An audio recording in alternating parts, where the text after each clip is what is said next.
Welcome to this another video from the creative mind of Dorraine.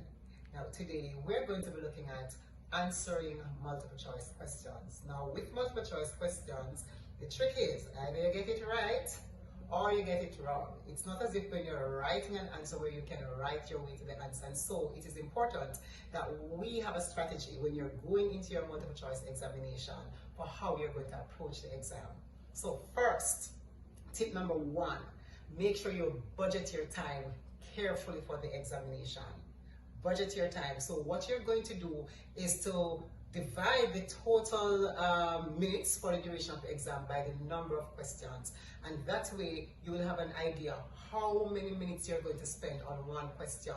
Important thing to do is to make sure you monitor yourself carefully so that you're not spending too much time on one question. Tip number two, like all examination questions, please make sure you read all the instructions carefully, not just glance at it. Don't just think you know what is in your head. Read them carefully so that you're very clear about what it is that the examination is requiring of you. Tip number three, once you've read your instructions and you're about to start, make sure you read all the question in its entirety. Read the question in its entirety so you know what the requirement is before you even glance at the option responses. And as you read in its entirety for the requirement, pay keen attention to questions that ask you for exception. So for example, you might see a question that says, which of the following is not an area of the stage? No, the not is asking about an exception. Or the question might read, all the following are areas of a stage except. Yes? So you want to pay keen attention to those when you read the question in its entirety for the requirement. Once you've read the question, now what you want to do for tip number four is that you are going to what? Try answering it in your mind before looking at the options. Tip number five.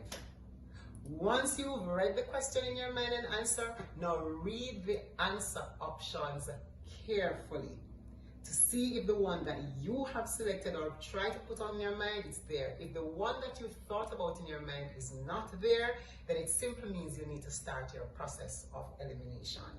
Tip number six, the process of elimination. Now, once you're looking through the responses, you will always be able to do what? Find the distractors. Those are the detractors. These are the questions or the answer responses that are way off from the answers.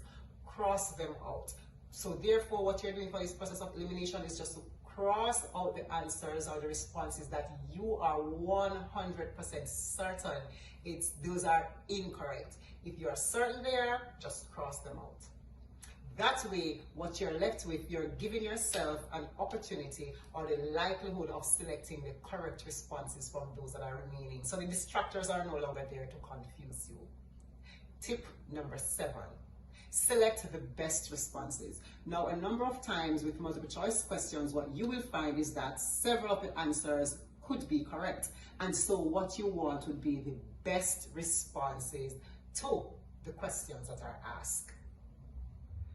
Tip number eight, answer the questions that you know first. So while you're going through your question, there might be some questions that might prove a little more challenging than others. Do not spend the entire time on those questions. Move on to another question if a particular question proves to be challenging. By moving on, what you may find happen is that by answering the other questions, you may find clues to some of the questions that you're finding difficult within the examination. What you can do is work out a code, as a matter of fact, for yourself. So if you are at a challenging question and you've not answered it, you can circle that question so you know which question you have not answered. If you've put the answer and you're not 100% sure and you want to revisit it, you can put a question mark at that question so you know what it is. But move on. Do not spend the entire time there. Tip number 9, do not leave any question unanswered on a multiple choice. Always make an educated guess. Once you've done your process of elimination and you've gone through all your answers, return to the ones that are challenging and make an educated guess on the responses. Who knows, you never know, you might just select the right answer. think it through, work it through.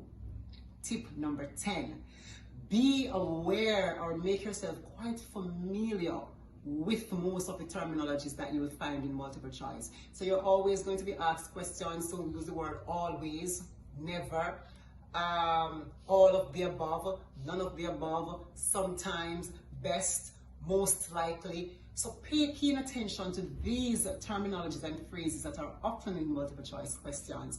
And once you're able to do that, you're putting yourself in a better position to be strategic about how you're approaching your examination. But above all things, nothing beats preparation.